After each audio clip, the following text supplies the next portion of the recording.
നിയമവും നീതിയിലേക്കും സ്വാഗതം. നിയമവും നീതിയും ഓരോ വ്യക്തിക്കും തുല്യത ഉറപ്പുവരുത്തുന്നു. അവിടെ വേർതിരിവില്ല, എല്ലാവരും സമന്മാരാണ്. പൗരന്മാരെ സംരക്ഷിക്കേണ്ടത് നിയമവും അതിന്റെ സംഹിതകളുമാണ്. അതിന് കോടതികൾക്കുള്ള പങ്ക് ഏറെ വലുതാണ്. ഇന്ന് ചർച്ച ചെയ്യുന്നത് സമൂഹത്തിൽ കൊടും വിപത്തായിക്കൊണ്ടിരിക്കുന്ന സ്ത്രീധന പീഡനമാണ്. ഇത് ചർച്ച ചെയ്യുന്ന പ്രമുഖ അഭിഭാഷിക BT സുധീറാണ്. സ്വാഗതം. ഇത്രയും സാക്ഷരതയുള്ള കേരളത്തിൽ എന്തൊക്കെ നടപടി ഉണ്ടായിട്ടും സ്ത്രീധന പീഡനം വർദ്ധിച്ചുകൊണ്ടിരിക്കുകയാണ്. എന്താണ് കാരണം?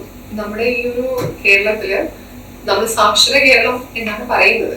പക്ഷേ ആ ഒരു കേരളത്തിൽ പോലും എഡ്യൂക്കേറ്റഡ് ആയിട്ടുള്ള ഇപ്പം വരനായാലും വധുവായാലും എഡ്യൂക്കേറ്റഡ് ആണെങ്കിൽ പോലും അവർ ഈ ഒരു സ്ത്രീധന പീഡനം എന്നുള്ള ഒരു ഇതിലേക്ക് എത്തിപ്പെടുന്ന ഒരു കാഴ്ചയാണ് ഇപ്പൊ നമ്മൾ ആനുപാതികമായിട്ട് ഇപ്പൊ കണ്ടുകൊണ്ടിരിക്കുന്നത്. ഇപ്പൊ റീസെന്റ് ആയിട്ട് നമുക്കറിയാം പന്തീരങ്കാവ് സ്ത്രീധന പീഡന കേസ്. അപ്പൊ ആ കേസ് നോക്കുവാണെങ്കിൽ തന്നെയും രാഹുൽ എന്ന് പറയുന്ന ആ പയ്യൻ എഞ്ചിനീയറിംഗ് കഴിഞ്ഞിട്ടുള്ള പയ്യനാണ്. അതുപോലെ തന്നെ ആ പെൺകുട്ടി എഡ്യൂക്കേറ്റഡ് ആണ്. പക്ഷെ അവിടെ ഒരു സ്ത്രീധനത്തിന്റെ പേരിൽ ഒരു ഡിമാൻഡ് വരുന്നു, ആ കുട്ടിയെ പീഡിപ്പിക്കുന്നു, കല്യാണം കഴിഞ്ഞ് വെറും ഒരാഴ്ചക്കുള്ളിൽ നടക്കുന്ന ഒരു കാര്യമാണ്. പക്ഷെ അതില് നമ്മൾ നോക്കി കാണുമ്പോൾ നമുക്ക് മനസ്സിലാക്കാൻ കഴിയുന്നതെന്ന് വെച്ചാല് ഇപ്പോഴും ഒരു സ്ത്രീ അല്ലെങ്കിൽ ഒരു പെൺകുട്ടി ജനിച്ചു വീഴുമ്പോൾ ആ കുട്ടിയെ കല്യാണം കഴിച്ച് അയക്കുമ്പോൾ ഇതുപോലെ ഒരുപാട് സ്വർണം കൊടുക്കണം എന്നുള്ള ഒരു കാഴ്ചപ്പാടാണ് ഒരു ഭൂരിപക്ഷം അച്ഛനമ്മമാരുടെ ഇടയിൽ. പക്ഷെ നമ്മൾക്ക് പറയായിട്ട് റീസെന്റ് ആയിട്ട് നമ്മളുടെ ഒരു കളക്ടർ വിവാഹം കഴിച്ച സമയത്ത് രജിസ്റ്റർ ഓഫീസിൽ പോയിട്ട് രജിസ്റ്റർ മാരേജ് ചെയ്തിട്ട് അവര് വിവാഹം നടത്തി. അവരൊരു മാതൃകയായിരുന്നു. പക്ഷെ അതേപോലെയുള്ള മാതൃക ഇതേപോലെ എഡ്യൂക്കേറ്റഡ് ആയിട്ടുള്ള കുട്ടികൾ പോലും പിന്തുടരുന്നില്ല. അവർക്ക് അവരുടെ മാതാപിതാക്കള് സന്തോഷത്തോടെ നൽകുന്നതായിരിക്കാം, ഗിഫ്റ്റ് ആയിട്ട് കൊടുക്കുന്നതായിരിക്കാം.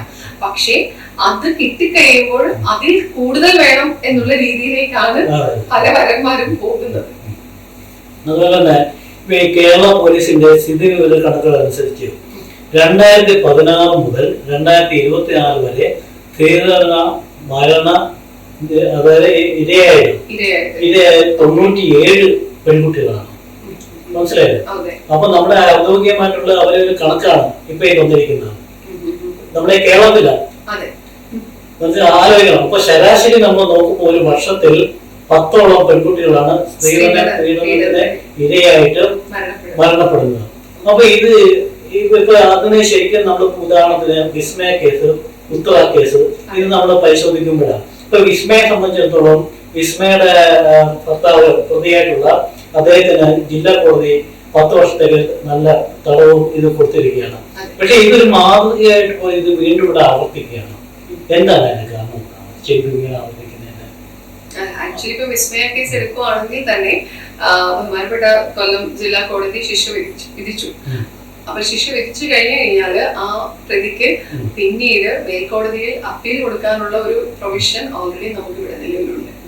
അപ്പൊ ആ ഒരു പ്രൊവിഷനില് പുള്ളി അപ്പീൽ പോയി കഴിയുമ്പോൾ ഒരു പക്ഷേ അതിൽ മാറ്റം വരുമായിരിക്കും. അപ്പൊ അങ്ങനെയുള്ള ഒരു സാഹചര്യം നിലനിൽക്കുമ്പോൾ ഇപ്പം ഒരു കേസ് വന്നു കഴിഞ്ഞാൽ ഇപ്പം ഒരു ലോവർ കോടതിയിൽ അല്ലെങ്കിൽ ഒരു ജില്ലാ കോടതിയിൽ ഒരു ശിക്ഷ നടപ്പിലാക്കി വിധി വന്നു കഴിഞ്ഞാൽ അതിനെതിരെ നമുക്ക് അപ്പീൽ പോകാൻ പറ്റുമെന്നുള്ളത് നമ്മുടെ നിയമത്തിൽ പറയുന്ന ഒരു കാര്യമാണ്.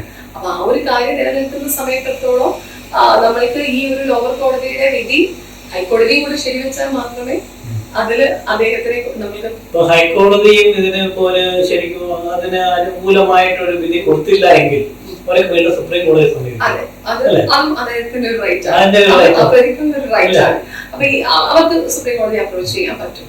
പക്ഷേ ഈ സ്ത്രീധന പീഡനം അതുപോലെയുള്ള പോക്സോ കേസ് ഇങ്ങനെയുള്ള കേസുകളില് സാധാരണ പക്ഷെ നമ്മള് ഇങ്ങനെയുള്ള വിധികൾക്ക് അപ്പീൽ പോകുന്ന ഒരു പ്രൊവിഷൻ അത് ഇല്ലാതാക്കുന്നതിനെ കുറിച്ച് നമ്മൾ ആധികാരികമായിട്ട് ചിന്തിക്കേണ്ട ഒരു കാലത്തിലേക്കാണ് നമ്മൾ പോയിക്കൊണ്ടിരിക്കുന്നത്. എന്ന് വെച്ചാൽ അനുദിനം നമ്മൾ ഈ പത്രവാർത്തകൾ ഇപ്പൊ തന്നെ ഒരു ദിവസം രാവിലെ നമ്മൾ എണീറ്റ് ഒരു TV ഓൺ ചെയ്യാൻ നമുക്ക് തന്നെ ഒരു മാനസിക ബുദ്ധിമുട്ടാണ്. ആക്ച്വലി പണ്ടൊക്കെ TV നമ്മൾ രാവിലെ ഓൺ ചെയ്യുമ്പോൾ ഒരു ദിവസം നടക്കുന്ന നല്ല കാര്യങ്ങൾ അറിയാൻ പറ്റും, ഓരോ സ്ഥലങ്ങളിൽ നടന്ന കാര്യങ്ങൾ. പക്ഷെ ഇപ്പൊ ഓരോ ജില്ല എടുത്ത് നോക്കുമ്പോഴും നടക്കുന്നത് ഇതേപോലെയുള്ള കേസസ് ആണ് നടക്കുന്നത്. അതേപോലെ തന്നെ ഇപ്പൊ പല ഇടത്തും 2 കുട്ടികളുള്ള അമ്മമാര് ചിലപ്പോൾ ഒരാളുടെ കൂടെ പോകുന്നു, അതല്ലാന്നുണ്ടെങ്കിൽ പോയിട്ട് ആ ഒരു വീട്ടിൽ വെച്ചിട്ട് ആ സ്ത്രീയെ കൊല്ലുന്നു, അല്ലെങ്കിൽ അവർ 2 പേരും കൂടെ മരിക്കുന്നു. ഇങ്ങനെയുള്ള ഒരുപാട് ഇൻസിഡൻസ് നമുക്കിപ്പം കണ്ടിന്യൂസ് ഓരോ ദിവസവും വാർത്ത നോക്കുമ്പോൾ നമുക്ക് അറിയാൻ പറ്റും.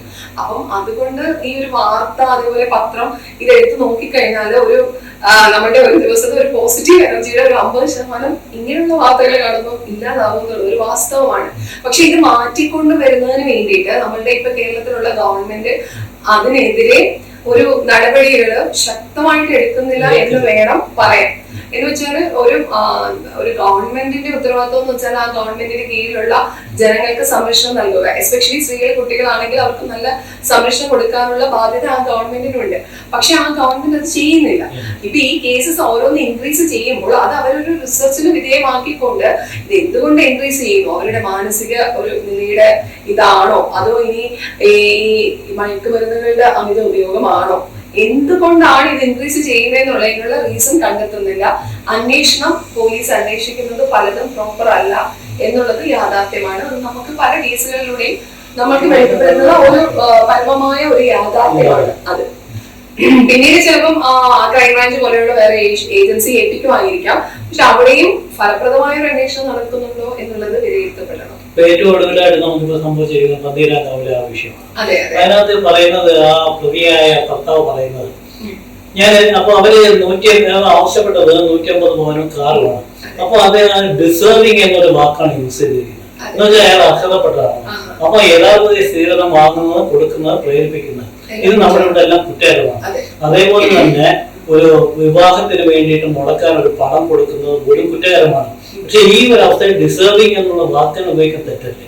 അപ്പൊ അതിനെ ഏത് രീതിയിലാണ് അഭിഭാഷക എന്നുള്ള നിലയിൽ കാണുന്നത്? അല്ല, അത് അദ്ദേഹം ഒരു എഞ്ചിനീയറിംഗ് ഗ്രാജുവേറ്റ് ആണ്. പക്ഷേ അദ്ദേഹം വളർന്നു വന്ന ഒരു സാഹചര്യം ആയിരിക്കാം ഒരു പക്ഷേ അദ്ദേഹത്തിനെ കൊണ്ട് അങ്ങനെ ചിന്തിപ്പിക്കുന്നത്.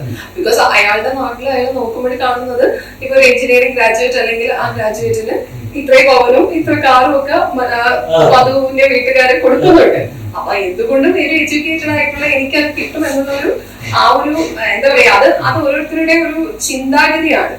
അപ്പൊ അത് ആ ഒരു ചിന്ത, അതായത് ഈ എത്രയും എഡ്യൂക്കേറ്റഡ് ആണെന്ന് പറഞ്ഞാലും ഇപ്പൊ നമ്മൾ തന്നെ പറയുമല്ലോ, ഇപ്പൊ നമ്മുടെ കുട്ടികൾ സ്കൂളിൽ പഠിക്കുന്ന കാര്യങ്ങൾ മാത്രമല്ല, സാമൂഹികമായി പല കാര്യങ്ങളും അവര് പഠിക്കണം. സാമൂഹികമായും സാംസ്കാരികമായിട്ടും ഉള്ള കാര്യങ്ങളുടെ അവയർനെസ് കുട്ടികൾക്ക് കുഞ്ഞിനെ കൊടുത്തു കഴിഞ്ഞാൽ ഒരുപക്ഷെ എനിക്ക് തോന്നുന്നു ഒരു പരിധിവരെ നമുക്കിത് കുറയ്ക്കാൻ കഴിയും. അതുപോലെ തന്നെ ഇപ്പൊ നമ്മളുടെ ഈ സബ് രജിസ്റ്റർ ഓഫീസിൽ പോയി കല്യാണം കഴിച്ചിട്ടുള്ള കളക്ടർ ആയാൽ പോലും ആ കുട്ടി വളരെയധികം കഷ്ടപ്പെട്ടാണ് ആ കുട്ടി ആ ഒരു ഡിഗ്രി ഒപ്പിച്ചെടുത്ത് ജോലി ചെയ്യുന്നത്.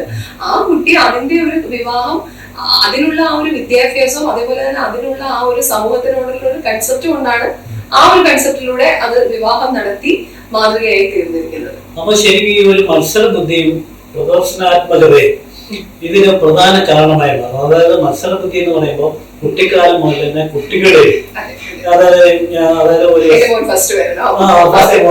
വരണം, അതുപോലെ തന്നെ സാമ്പത്തികം എങ്ങനെയാണ് ചെയ്യാം, അതുപോലെ തന്നെ ഈ പ്രദർശനാത്മകത എന്ന് പറയുമ്പോൾ ഇപ്പൊ അയലത്തെ ഒരു പെൺകുട്ടി അശ്വതിക്ക് ഇത്ര പവനാണ് കൊടുത്തത്, എന്റെ മോളായാലും ഒട്ടും കുറയാൻ പാടില്ല എന്ന് മാതാപിതാക്കളോ അല്ലെങ്കിൽ ഈ വരൻ ആയിട്ട് വരുന്ന ആള് പോലും എനിക്ക് അതിനേക്കാളും കൂടുതൽ കിട്ടണം എന്നുള്ള ആ ഒരു പ്രദർശനാത്മകത, അത് അവിടെ വരുന്നതുകൊണ്ടുള്ള ആ സംഭവ വികാസങ്ങളാണല്ലോ ഇതിനൊക്കെ ഒരു വഴിത്തിൽ ഉണ്ടാക്കുന്നത്. അപ്പൊ ഇതേപറ്റി എന്താണ് പറയുന്നത്? അല്ല, അത് തന്നെയാണ് ഞാൻ പറഞ്ഞു വന്നത്. എന്ന് വെച്ചാല് കൊച്ചു കുട്ടികൾ വരെ ഇപ്പൊ നമുക്കറിയാം, ഇപ്പം സ്കൂളുകളിൽ പോയി കഴിയുമ്പോഴത്തേക്ക് കുട്ടികളുടെ മാർക്കുകൾ അങ്ങോട്ടും ഇങ്ങോട്ടും കമ്പയർ ചെയ്യുന്ന ഒരുപാട് രക്ഷിതാക്കളുണ്ട്. അതൊരു ഓൾമോസ്റ്റ് ഒരു 100% എടുത്തു കഴിഞ്ഞാൽ ഒരു എനിക്ക് തോന്നുന്നു ഒരു 70-75% രക്ഷകർത്താക്കൾ ആ രീതിയിലുള്ള രക്ഷകർത്താക്കളാണ് ഇവിടെ ഉള്ളത്. പക്ഷെ ഈ രക്ഷകർത്താക്കളും എഡ്യൂക്കേറ്റഡ് ആണ്. പക്ഷെ അവർക്ക് ഇപ്പം അപ്പുറത്തെ വീട്ടിലെ കുട്ടിക്ക് 80 മാർക്ക് ഉണ്ടെന്നുണ്ടെങ്കിൽ 100-ല് എന്റെ പോലെ 81 മാർക്കെങ്കിലും വേണം, അതല്ലെങ്കിൽ എന്റെ പ്രസ്റ്റീജിയസ് പ്രശ്നമാണ് എന്ന് കരുതുന്ന രക്ഷകർത്താക്കളും. അപ്പൊ ആ രക്ഷകർത്താക്കളുടെ ഈ ഒരു സമ്മർദ്ദം ആ കുട്ടിയുടെ മേലിൽ വരും. അപ്പൊ കുട്ടിയും കുഞ്ഞിനെ വളർന്നു വരുമ്പോൾ കുട്ടി വിചാരിക്കുന്നത് ഇതായിരിക്കും, എനിക്ക് എല്ലാത്തിനും മുന്നിലെത്തണം, മറ്റൊരു കുട്ടിക്ക് എന്ത് വന്നാലും എന്നെ ബാധിക്കുന്ന വിഷയമല്ല. അതായത് ഒരു സ്വാർത്ഥ താല്പര്യം, അതായത് സ്വന്തം കാര്യം മാത്രം നോക്കി ജീവിക്കുന്നു. പക്ഷെ ഒരു സമൂഹം എന്ന് പറയുമ്പോൾ നമ്മൾ ആ സ്വാർത്ഥത വെടിഞ്ഞുകൊണ്ട് നമ്മൾക്ക് ഇപ്പം നമ്മളുടെ സുഖത്തിന് വേണ്ടി നമ്മൾ ചെയ്യുന്ന കാര്യം മറ്റുള്ളവർക്ക് കൂടി സുഖമായിട്ട് വരണം, ആ ഒരു രീതിയിൽ ചെയ്യണം എന്നുള്ള ഒരു കൺസെപ്റ്റിലേക്ക് മാറണം. പക്ഷെ അതിന് കൂടുതലായിട്ട് വേണ്ടതെന്ന് വെച്ചാൽ ഈ കുട്ടികള് സ്കൂളുകളിൽ പഠിക്കുമ്പോൾ തന്നെ അവർ പരസ്പരം ഇടപഴകാനുള്ള ഒരു സാഹചര്യം, അതായത് ഈ ക്ലാസ് മുറികളിൽ ഇരുത്തിയുള്ള പഠിത്തത്തിന് പുറമെ അവരെ പുറം ലോകത്തോട്ട് കൊണ്ടുപോയി അല്ലെങ്കിൽ പുറത്ത് ഗ്രൗണ്ടുകളിലൊക്കെ കൊണ്ടുപോയിട്ട് പണ്ടൊക്കെ നമുക്കൊക്കെ കഥകളൊക്കെ പറഞ്ഞു തരുന്ന പോലെ അവർക്ക് കഥകളിലൂടെ അവരെ പഠിപ്പിക്കാനായിട്ട് ഒരു ശ്രമം നടത്തി വന്നു കഴിഞ്ഞാലും അവരുടെ ആ ചിന്താഗതി അതിനനുസരിച്ച് മാറും. അപ്പോഴ് വളർന്നു വരുമ്പോഴും ആ ഒരു ചിന്താഗതിയിലേക്ക് കുട്ടികൾ വരും. ഇതിനകത്ത് നമ്മൾ ഏറ്റവും അതിശയിപ്പിക്കുന്ന ഒരു കാര്യം, ഇവിടുത്തെ കൂടുതൽ ഏറിയ പാവം പെൺകുട്ടികൾ ഹൈലി എഡ്യൂക്കേറ്റഡ്, ഈ എഡ്യൂക്കേറ്റഡ് അവർക്ക് തന്നെ സ്വന്തമായിട്ടൊരു ഡിസിഷൻ ഉണ്ട്. ഇപ്പൊ ഒരു ഭാവി വരൻ എങ്ങനെ ആയിരിക്കണം, അപ്പൊ ഇതെല്ലാം കണ്ടും കേട്ടും വളർന്നു വരുന്ന ഈ സാഹചര്യത്തിൽ അവർ ഈ സ്ത്രീധനത്തിനെ അവർ പ്രൊമോട്ട് ചെയ്യണം. യഥാർത്ഥത്തിൽ എനിക്ക് ഇത്രയും കിട്ടി, എന്റെ ഭർത്താവിനോടൊപ്പം പോകണമെന്നുള്ള ആഗ്രഹം കൂടെ അവർ കാണിക്കുന്നതുകൊണ്ടായിരിക്കണമല്ലോ ഒരുപക്ഷെ ഇത്ര ഒരു സ്ഥിതിയിലേക്ക് എത്തപ്പെടുന്നത്. അപ്പൊ അതിനെ നമുക്ക് ഏത് കാഴ്ചപ്പാടുകളിലാണ് കാണുന്നത്? അല്ല, അത് പറയുമ്പോൾ പെൺകുട്ടികളെ സംബന്ധിച്ച് സ്വർണം എന്ന് പറയുമ്പോൾ ഒരു കൊച്ചു പെൺകുട്ടിയായാലും വലിയവരായാലും ഒരു പ്രത്യേക ഒരു ഇഷ്ടം സ്വർണത്തിനോട് ഉണ്ട്. അപ്പൊ അത് വരുമ്പോഴത്തേക്ക് ചിലപ്പം ചില പെൺകുട്ടികൾ, പക്ഷെ എന്നാലും ഇപ്പൊ നമ്മളൊരു സാമൂഹികപരമായിട്ട് ഇടപെടുന്ന വെച്ച് നോക്കുമ്പോൾ ഇപ്പൊ ഉള്ള പല എഡ്യൂക്കേറ്റഡ് കുട്ടികളും സ്വർണം അങ്ങനെ നല്ല രീതിയിൽ ഉപയോഗിക്കാറില്ല. ബിക്കോസ് ഇപ്പൊ ഒരു കല്യാണം വരുമ്പോഴേക്കും അവർ ഒരുപാട് സ്വർണം ഇടുന്നുണ്ടായിരിക്കാം, പക്ഷെ റെഗുലർ ലൈഫിൽ കാഷ്വൽ ലൈഫിൽ അവർ സ്വർണം അങ്ങനെയുള്ള സാധനങ്ങൾ ഉപയോഗിക്കാറില്ല. ഉപയോഗം വളരെ കുറവാണ്. പക്ഷെ അവർക്ക് ആ സൊസൈറ്റിയുടെ മുന്നില് ഇപ്പൊ തന്നെ നമുക്കറിയാം, പണ്ടൊക്കെ നമുക്ക് കല്യാണം വരുമ്പോൾ കല്യാണ തലേന്ന് മാത്രം എന്നുള്ള ഒരു കൺസെപ്റ്റ് ആയിരുന്നു. പക്ഷെ ഇപ്പൊ അതല്ല. ഇപ്പം ഒരാഴ്ചക്ക് മുമ്പ് തന്നെ കല്യാണത്തിന് മുമ്പ് ഹൽദി ഉണ്ട്, പിന്നെ ഫോട്ടോഷൂട്ട് ഉണ്ട്, പിന്നെ തലേന്നുണ്ട്, പിന്നെ അത് കഴിഞ്ഞ് റിസപ്ഷൻ ഉണ്ട്. അപ്പൊ ഈ ഓരോ ദിവസവും ഈ കുട്ടിയെ മേക്ക് ഓവർ ചെയ്യുന്നതിന് വേണ്ടിയിട്ട് അതുപോലെയുള്ള പാർലറുകളിൽ പോവുക. അപ്പോഴത്തേക്ക് അവർക്ക് അപ്പം ആ സൊസൈറ്റിയുടെ മുന്നിൽ എന്റെ വിവാഹം, അപ്പൊ ഞാൻ ഇത്രയും ഒരുങ്ങി ഭംഗിയായിട്ട് നിൽക്കണം, അപ്പൊ ഇത്രയും ഗോൾഡ് എനിക്ക് വേണം എന്നുള്ള ഒരു കൺസെപ്റ്റിലേക്ക് കുട്ടികൾ പോകുന്നുണ്ട്. പക്ഷെ അങ്ങനെ പോയി കഴിഞ്ഞാലും ഈ എഡ്യൂക്കേറ്റഡ് ആയിട്ട് കുട്ടികൾ ചെയ്യേണ്ട കാര്യം എന്ന് വെച്ചാൽ ആ സ്വർണ്ണം വാങ്ങി കല്യാണം കഴിഞ്ഞ് പോയിക്കോട്ടെ, പക്ഷെ അവിടെ ചെന്ന് കഴിയുമ്പോഴോ അതിന് കൂടുതൽ വേണം എന്ന് പറഞ്ഞിട്ട് ഡിമാൻഡ് ചെയ്യുമ്പോഴും ഇവരുടേതായ സ്റ്റാൻഡ് എടുക്കണം. ഇവര് പറയണം അതെനിക്ക് പറ്റത്തില്ല എന്നുള്ളത് അവർ തീർത്ത് പറയണം. പക്ഷെ ഇങ്ങനെ ഒരു ഉപദ്രവം വരുമ്പോൾ നമുക്ക് എന്ത് തിരിച്ചു ചെയ്യാൻ പറ്റും എന്നുള്ളതിനെ കുറിച്ച് കൂടി ഈ പെൺകുട്ടികൾ അല്ലെങ്കിൽ സ്ത്രീകൾ ബോധവാന്മാർ ആകണം. ബിക്കോസ് ഇപ്പം സ്ത്രീധനം ചോദിക്കുന്നതും കൊടുക്കുന്നതും വാങ്ങുന്നതും എല്ലാം തെറ്റാണ്. അപ്പൊ അങ്ങനെയുള്ളൊരു കാലഘട്ടത്തില് ഇപ്പം ഈ എഡ്യൂക്കേറ്റഡ് ആയിട്ടുള്ള ഈ പന്തിരംഗ വിഷയത്തിലെ കുട്ടി അവിടെ ചെന്നു, അവൻ കൂടുതൽ സ്ത്രീധനം ഡിമാൻഡ് ചെയ്തു, ഈവൻ ആ ടെലിഫോണിന്റെ കേബിൾ വെച്ച് വരെ ഉപദ്രവിച്ചു ഒരാഴ്ചക്കുള്ളിൽ എന്ന് പറയുമ്പോൾ ആ കുട്ടിക്ക് ആ ഒരു ഉപദ്രവം ഏറ്റ സമയത്ത് അതിന്റെ കയ്യിൽ മൊബൈൽ ഉണ്ടാവുമല്ലോ, അല്ലെങ്കിൽ അവിടെ ലാൻഡ് ഫോൺ ഉണ്ടാവും. അതിന് എന്തുകൊണ്ട് അതിന്റെ അച്ഛനെ അമ്മയെ അറിയിച്ചില്ല? പകരം അവരെ അവിടെ നല്ല വാതില് ചടങ്ങിന് ചെന്നപ്പോഴ് ഈ പാട് കണ്ട് അവര് ചോദിച്ചത് കൊണ്ടാണല്ലോ ഇതിപ്പോ പുറം ലോകം അറിഞ്ഞത്. പക്ഷെ അപ്പോഴും ആ കുട്ടി ഒരു പക്ഷെ അത് ചിലപ്പം ഇപ്പൊ നമ്മളിപ്പോ വിവാഹത്തിന് മുമ്പ് നമ്മൾ അച്ഛൻ്റെ അമ്മയുടെ കൂടെ നമ്മളുടെ ജീവിച്ച ഒരു സാഹചര്യത്തിൽ നിന്ന് മാറിയിട്ടാണ് വിവാഹം കഴിഞ്ഞ് പുതിയൊരു വീട്ടിലേക്ക് ചെല്ലുന്നത്. അപ്പോഴങ്ങനെ ചെല്ലുമ്പോൾ പെൺകുട്ടികൾക്ക് മിക്കവാറും ആ വീടുമായിട്ടൊന്ന് അഡ്ജസ്റ്റ് ചെയ്ത് വരുന്നതിൽ ഒരു ബുദ്ധിമുട്ട് കാണും. അപ്പോഴും അവർക്ക് മാനസികമായിട്ടൊരു ഭയങ്കരമായ ഒരു ശക്തി ചിലപ്പോൾ ഉണ്ടാവില്ല. അതുകൊണ്ടായിരിക്കും ആ കുട്ടി അത് മറച്ചു വെച്ചുകൊണ്ട് എന്തായാലും കല്യാണം അല്ലേ, അച്ഛൻ ഇത്രയും കഷ്ടപ്പെട്ട് കല്യാണം കഴിപ്പിച്ച് വിട്ടതല്ലേ, അതുകൊണ്ടായിരിക്കാം ആ കുട്ടി അങ്ങനെ ചെയ്തത്. പക്ഷെ ഒരിക്കലും അങ്ങനെ ചെയ്യരുത്. നമുക്കൊരു ഉപദ്രവം ഏറ്റു കഴിഞ്ഞാൽ നമ്മൾ അതിനെതിരെ പ്രതികരിക്കുക. നമ്മള് ഇപ്പം അച്ഛനെ വിളിച്ചു പറയാം, അമ്മയെ വിളിച്ചു പറയാം. അതല്ലാന്നുണ്ടെങ്കിൽ ടോൾ ഫ്രീ നമ്പേഴ്സ് ഉണ്ടല്ലോ, പോലീസിന്റെ തന്നെ ടോൾ ഫ്രീ നമ്പേഴ്സ് ഇല്ലേ, ആ നമ്പേഴ്സിലോട്ട് വിളിച്ച് കാര്യം പറഞ്ഞാൽ മതിയല്ലോ. ആ ഉപദ്രവം അവിടെ വെച്ച് തീരത്തില്ലയോ? അങ്ങനെയുള്ള കാര്യങ്ങൾ ചെയ്യണം പെൺകുട്ടികൾ. അതുപോലെ തന്നെ പെൺകുട്ടികൾ കുറച്ചുകൂടി ബോൾഡ് ആവണം, കുഞ്ഞിലേ തന്നെ ബോൾഡ് ആവണം. കൊച്ചു പെൺകുട്ടികൾക്ക് വരെ തന്നെ ഇതേപോലെ കളരി കരാട്ടെ പോലെയുള്ള കാര്യങ്ങൾ അഭ്യസിപ്പിക്കാൻ വിടണം. അത് അവർക്ക് മീൻസ് ആരോഗ്യപരമായിട്ടും മാനസികപരമായിട്ടും അവരെ കൂടുതൽ ശക്തരാക്കിക്കൊണ്ട് വരുത്തതേ ഉള്ളൂ. അപ്പം ഇതേപോലെയുള്ള നിയമങ്ങളെ കുറിച്ചുള്ള അവബോധം കുട്ടികൾക്ക് കോളേജുകളിലോ അല്ലെങ്കിൽ സ്കൂളുകളിൽ നിന്ന് തന്നെ ഈ ഒരു അവബോധം ഉണ്ടാക്കണം. അതുപോലെ തന്നെ ഇപ്പൊ അറിയാം, നമുക്കറിയാം എന്ത് വേണമെങ്കിലും നമുക്ക് ഗൂഗിളിൽ സെർച്ച് ചെയ്ത് നോക്കിയാൽ കിട്ടും. അപ്പൊ അങ്ങനെയുള്ള ഒരു സാഹചര്യത്തിൽ എഡ്യൂക്കേറ്റഡ് ആയിട്ടുള്ള പെൺകുട്ടികൾ പോലും ഇങ്ങനെയുള്ള വിഷയങ്ങൾ വരുമ്പോൾ അവര് പ്രതികരിക്കാതെ ഭയന്ന് എന്ത് ചെയ്യണമെന്നറിയാതെ ഇരിക്കുന്ന ഒരു അവസ്ഥ കാണുമ്പോൾ അത് അവര് വളർത്തിക്കൊണ്ടുവന്ന ഒരു സാഹചര്യത്തിൽ അവർക്ക് കിട്ടിയ ഒരു മനോബലത്തിന്റെ ഒരു കുറവാണ് അത് കാണിക്കുന്നത്. അപ്പൊ നമ്മള് ആക്ച്വലി ഈ ഒരു നിയമത്തിനെ കുറിച്ചുള്ള അവബോധം ഈ കുട്ടികൾക്ക് എല്ലാ പെൺകുട്ടികൾക്കും ഉണ്ടാക്കണം. അതുപോലെ തന്നെ ഇപ്പം ഈ ഇതേപോലെ ചിലപ്പം വിവാഹേതര ബന്ധങ്ങളിൽ പോകുന്ന സ്ത്രീകൾ ഉണ്ടാവും.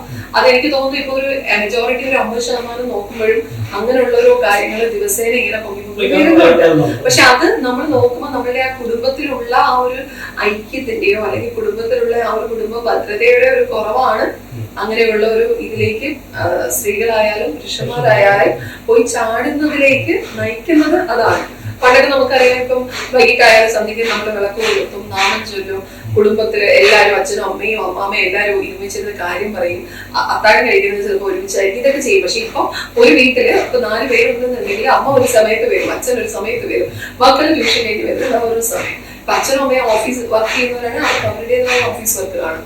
കുട്ടികൾ വന്നു, അവര് ഹോംവർക്ക് ചെയ്യുന്നു, അവർ ആഹാരം കഴിക്കുന്നു, പോയി കിടക്കുന്നു. പിന്നെ ഇപ്പം സ്വിഗ്ഗി സൊമാറ്റോ പോലുള്ള ആപ്പുകൾ ഉള്ളത് കൊണ്ട് അമ്മയ്ക്കും അച്ഛനും ഓഫീസിൽ ഇരുന്ന് തന്നെ കുട്ടികൾക്ക് ഭക്ഷണം ഓർഡർ ചെയ്ത് കൊടുക്കാൻ പറ്റുന്നു. പക്ഷെ ഇതെല്ലാം നമ്മളുടെ കുട്ടികളെ ആയാലും മാതാപിതാക്കളെ ആയാലും തമ്മിൽ അകറ്റിക്കൊണ്ടിരിക്കുകയാണ് എന്നുള്ളതാണ് പരമമായ ഒരു യാഥാർത്ഥ്യം. ഇതിനകത്തിപ്പോ നമ്മൾ പരിശോധിക്കുമ്പോൾ ഇപ്പൊ ഈ പുരുഷന്മാരെ നമുക്ക് 100% അങ്ങനെ പറയാൻ പറ്റുമോ എന്നുള്ള ചോദ്യം നമുക്ക് അവശേഷിക്കുന്നുണ്ട്.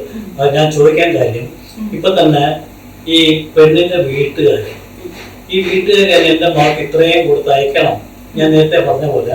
അപ്പൊ അങ്ങനെ ഒരു സ്വാർത്ഥ മനോഭാവം അവരിൽ വന്ന് പെടുമ്പോൾ അത് തീർച്ചയായിട്ടും അതൊരു ദോഷമല്ലേ ശരിക്കും ചെയ്യുന്ന ആ പെൺകുട്ടികൾ. അല്ലെങ്കിൽ അവര് എന്റെ മകൾക്ക് സ്ത്രീധനം പറഞ്ഞു, അപ്പോൾ അവരെ ശരിക്കും ആ പെൺകുട്ടിയുടെ സ്ത്രീധനം എന്ന് പറയുന്നത് അതിനെ അത്രമാത്രം എഡ്യൂക്കേഷൻ കൊടുത്തു എന്നുള്ള ഒരു വാല്യൂ ആണ് നമ്മൾ കൽപ്പിക്കുന്നത്. പക്ഷെ അതിന് പകരം ഈ പെൺകുട്ടി പോലും അത് തിരിച്ചറിയാനുള്ള ഒരു മനോഭാവങ്ങൾ ആരും ഉണ്ടാവട്ടെ, ആ ഒരു സാഹചര്യം അത് ഉണ്ടാവട്ടെ. അപ്പൊ ആ തിരിച്ചറിഞ്ഞാൽ എന്തുകൊണ്ടും നേരത്തെ നമ്മുടെ പഴയ കാലമല്ല, ഇന്ന് ഒരുപാട് മാറിയ യുഗമാണ്.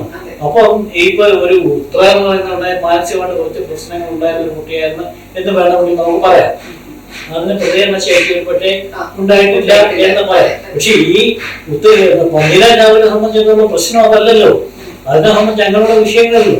അത് എന്തുകൊണ്ട് അതും ഒരു 6 ദിവസമായുള്ള വിവാഹം കഴിഞ്ഞിട്ട് അത് എന്തുകൊണ്ട് ഈ ഇത്രയും പ്രശ്നങ്ങൾ മൂടി വെച്ചു? അതേപോലുള്ള ഒരുപാട് കേസുകളാണ് നമ്മൾ ഇന്ന് കാണപ്പെടുന്നത്. അപ്പൊ ഇതിനൊരു അവസാനം ഉണ്ടാകട്ടെ. അത് തീർച്ചയായിട്ടും ഉണ്ടാവേണ്ട ഒരു കേസ് അല്ല, അവസാനം തീർച്ചയായിട്ടും ഉണ്ടാകണം. അത് തന്നെയാണ് ഞാൻ പറഞ്ഞു വരുന്നത്. എന്ന് വെച്ചാല് നമ്മളുടെ ഗവൺമെന്റ് ഇതില് ഇനിഷ്യേറ്റീവ് എടുത്തുകൊണ്ട് ഇങ്ങനെയുള്ള കേസസ് കൂടി വരുന്നതിന്റെ റീസൺ എന്താണെന്നുള്ളത് അത് നമ്മൾ ഒരു മെഡിക്കൽ വിഭാഗത്തിന്റെ കൂടെ സഹായത്തോടു കൂടി അത് കണ്ടെത്തണം. ബിക്കോസ് ഇപ്പൊ മാനസികമായ പല കാര്യങ്ങളും ഒരാളെ കുറ്റകൃത്യങ്ങളിലേക്ക് നയിക്കുന്നതിൽ ഒരു പ്രധാന പങ്ക് മാനസികമായിട്ടുള്ള ഒരു മെന്റൽ കണ്ടീഷൻ ഉണ്ട്. അപ്പോൾ ആ ഒരു മെന്റൽ കണ്ടീഷൻ എന്താണെന്നുള്ളത് കൂടി നമ്മൾ കണ്ടെത്തിക്കൊണ്ട് വേണം ഇതിനെ നമ്മൾ പ്രതിരോധിക്കാനായിട്ട് ഇറങ്ങി ചെല്ലേണ്ടത്. അതുപോലെ തന്നെ നമ്മൾ പെൺകുട്ടികളോട് നമ്മൾ പറഞ്ഞു കൊടുക്കേണ്ട ഒരു കാര്യം എന്ന് വെച്ചാല് പെൺകുട്ടി തന്നെ ഒരു സ്വത്താണ്. പിന്നെ അവൾക്കുള്ള ഏറ്റവും വലിയ ആഭരണം എന്ന് പറഞ്ഞാൽ അവളുടെ വിദ്യാഭ്യാസമായിരിക്കണം. അതിന് മേലുള്ള വേറെ ഒരു ആഭരണം ഇല്ല. അപ്പൊ നമ്മളിപ്പോ എവിടെ ചെന്ന് കഴിഞ്ഞാൽ ഇപ്പം 150 പോലുള്ള 250 പോലുള്ള ഒരു പെൺകുട്ടി ആയാലും അവൾക്ക് വിദ്യാഭ്യാസം ഇല്ല എന്നുണ്ടെങ്കിൽ അവൾക്ക് സമൂഹത്തിന്റെ മുൻപിൽ അല്ലെങ്കിൽ വേറൊരു തൊഴിൽ ചെയ്യാൻ പോകുമ്പോൾ അവൾ അനുഭവിക്കുന്ന ബുദ്ധിമുട്ട് വേറെയാണ്. പക്ഷെ ഇപ്പൊ നമുക്കറിയാം, ഇപ്പൊ കേരളത്തിലെ സംബന്ധിച്ച് പറയുകയാണെങ്കിൽ പല പെൺകുട്ടികളും അവർക്ക് ഇഷ്ടമുള്ള കോഴ്സുകൾ തെരഞ്ഞെടുത്തുകൊണ്ട് കേരളത്തിന് പുറത്ത് ഇന്ത്യയിൽ തന്നെ പല യൂണിവേഴ്സിറ്റികൾ, അത് കൂടാതെ തന്നെ ഇപ്പോഴത്തെ ട്രെൻഡ് എന്ന് വെച്ചാൽ UK, ജർമ്മനി അങ്ങനെയുള്ള രാജ്യങ്ങളിൽ പോവുക, കാനഡ പോവുക, അവിടെ പോയി പഠിക്കുക, അവിടുത്തെ സിറ്റിസൺഷിപ്പ് എടുക്കുക, അവിടെ സെറ്റിൽ ആവുക, തിരിച്ച് നാട്ടിലോട്ട് വരാൻ അവർ വിമുഖത കാണിക്കുന്നു. പക്ഷെ അത് അവരെ കുറ്റം പറയാൻ ഒരു മീൻസ് ഒരു 60% അവരെ കുറ്റം പറയാൻ പറ്റത്തില്ല. ബിക്കോസ് അവർക്ക് അത്രയും ഭൗതിക സാഹചര്യം ഒരുക്കിയുള്ള യൂണിവേഴ്സിറ്റികളോ അല്ലെങ്കിൽ അത്രയും കേപ്പബിൾ ആയിട്ടുള്ള ജോലികളോ നമ്മളുടെ ഇവിടെ പ്രൊവൈഡ് ചെയ്യുന്നില്ല. അപ്പൊ പിന്നെ അവര് ഇത്രയും പഠിച്ചിട്ട് ഇത്രയും കുറഞ്ഞ ശമ്പളത്തിൽ ഇവിടെ ജോലി ചെയ്യുമ്പോൾ അവർക്കുണ്ടാകുന്ന ആ ഒരു മാനസിക ബുദ്ധിമുട്ടും ഇതേ സെയിം ക്വാളിഫിക്കേഷൻ വെച്ചിട്ട് അവരൊരു വിദേശ രാജ്യത്ത് പോകുമ്പോൾ അവർക്ക് കിട്ടുന്ന സൗകര്യങ്ങൾ, അവർക്ക് കിട്ടുന്ന ആ ജോലിയിലെ അല്ലെങ്കിൽ ആ ഒരു ഇൻകത്തിലുള്ള വർധനവ് കൊണ്ട് തന്നെയാണ് കുട്ടികൾ പോകുന്നത്. പക്ഷെ അപ്പോഴും പോകുമ്പോഴും നമ്മളുടെ ഇവിടെ കേരളത്തിലെ മാതാപിതാക്കളാണ് ഒറ്റപ്പെട്ടു പോകുന്നത്. ഇപ്പൊ പല വീടുകളിലും നമുക്കറിയാം ഒരു അച്ഛൻ അല്ലെങ്കിൽ ഒരു അമ്മയായിരിക്കും ഉള്ളത്. അവർക്ക് ചിലപ്പോ ഒരു ഹോം നേഴ്സോ ആരെങ്കിലും ഉണ്ടാവും. അതല്ലാന്നുണ്ടെങ്കിൽ വിളിച്ചാൽ എത്തുന്ന ഏതെങ്കിലും ഫോൺ ചെയ്താൽ സാധനം വാങ്ങിച്ചുകൊണ്ട് കൊടുക്കുന്ന ആള് ഇങ്ങനെയുള്ളവരായിരിക്കും. അപ്പൊ അത് പലരും പഠിച്ചു പറഞ്ഞിട്ടുണ്ടല്ലോ, ഇനി ഒരു കുറച്ച് വർഷം കഴിയുമ്പോൾ കേരളത്തിലെ വീടുകൾ മാത്രമായിരിക്കും ആയി മാറിക്കൊണ്ടിരിക്കും എന്നാണല്ലോ പറയുന്നത്. ഇനി നമുക്കൊരു ചെറിയ കണക്കിലുള്ളൂ. അതായത് കഴിഞ്ഞ 5 വർഷത്തിനിടെ കേരളത്തിൽ 10 വീട്ടിൽ വെച്ച് പീഡനമേറ്റത് 20,381 പേർക്കാണ്, 83 പേർക്കാണ്. അതായത് ഇതിൽ പകുതിയിലധികം ആക്രമണങ്ങളും സ്ത്രീധനത്തിന്റെ പേരിലാണ്. 2024 ആദ്യ 2 മാസങ്ങളിൽ മാത്രം 744 പേരാണ്. അത് ശ്രദ്ധിക്കണം, മനസ്സിലായില്ലേ? അവരാണ് 10 വീട്ടിൽ വെച്ചുണ്ടായ പീഡനങ്ങളിൽ പരാതിയുമായത്. അപ്പൊ ഇത്രയും നമുക്ക് ഈ നേരത്തെ സൂചിപ്പിച്ച പോലെ ഇതിനകത്ത് ഗവൺമെന്റിന് ശരിക്കും ഒരു ധാർമ്മികത ഉണ്ട് എന്നുള്ളത് സ്പഷ്ടമല്ലേ. അപ്പൊ അത് എവിടെയും നഷ്ടപ്പെടുന്നു. അപ്പൊ അത് എന്തുകൊണ്ടാണ് അങ്ങനെ സംഭവിക്കുന്നത്? ഗവൺമെന്റിന്റെ പിടിപ്പ് അല്ല, അത് സംഭവിക്കുന്നത് വെച്ചാല് ഗവൺമെന്റിന്റെ ഭാഗത്ത് നിന്ന് ആണ് ഫസ്റ്റ് ധാർമ്മികത ഇതിൽ വരേണ്ടത്.